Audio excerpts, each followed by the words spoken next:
The last thing Bhima remembered was the taste. Not of poison exactly, of betrayal. A riverbank, laughter too sweet. Duryodhana's eyes doing that polite smiling thing that never reached the soul. And Bhima, big-hearted and big-bodied, believing that family, no matter how twisted, still meant something. Then the drink. A heat crawling through his veins like a living snake, his limbs turning heavy, as if the earth itself had decided to claim him early. He tried to stand, tried to roar, but strength, his one constant, betrayed him from the inside. He fell, and the river took him. Water closed over his face. The world went muffled, distant. His chest forgot how to rise. In the blur, he saw shapes above, men on the bank, satisfied silhouettes. He understood, in that sinking moment, that some people don't just want you to lose. They want you erased. Down he went, past weeds, past stones, past the last ordinary light. And then something impossible happened. The river became a doorway. The current stopped feeling like water and started feeling like a threshold.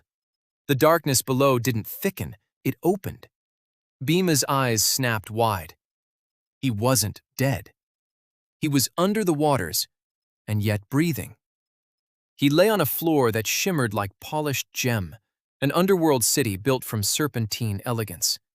Pillars like coiled silver, streets lined with pearls, lamps that glowed without flame. Above him, the sky was the underside of the river, rippling like a living ceiling. And all around, Nagas, serpent beings, regal and terrifying, their eyes ancient as floodwaters. Some stories name Vasuki, others whisper Takshaka. Names shift, but the power is the same, rulers of the hidden currents. Bhima tried to rise, but his body was limp, poisoned, humiliated by its own weakness. The Nagas circled. One hissed, not cruel, but firm, like a doctor who won't ask permission. Hands, cool, scaled, impossibly strong, lifted Bhima's jaw. A bowl was brought. Not medicine, elixir. They forced it between his lips. Bhima wanted to spit, to fight, to refuse help that felt like another trap. But the poison had made him a child again, helpless. The elixir burned down his throat like molten moonlight. His stomach twisted. His heart stuttered. He thought, "This is where I die." But the Nagas didn't let him drift. Again they fed him, and again. Each gulp fought the venom like 1,000 tiny warriors. His veins stopped screaming. His lungs filled without pain. His fingers twitched, then curled.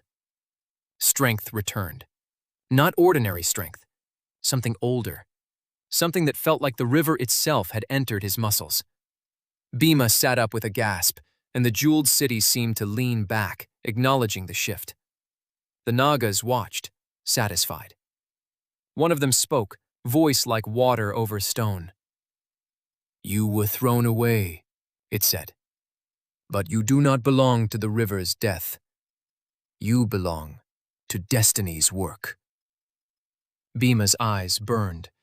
In his mind flashed his mother, Kunti, off somewhere above, praying with that quiet, fierce faith that mothers have when their children don't return. He realized, even when the world pushes you under, there are forces beneath that are not your enemies. Sometimes what sinks you is what carries you to a deeper power. The Nagas gave him one last draught. Bhima stood. The poison was gone. In its place, a body remade, hardened by betrayal, strengthened by grace from below. When he finally rose back toward the surface, it wasn't as a victim floating up.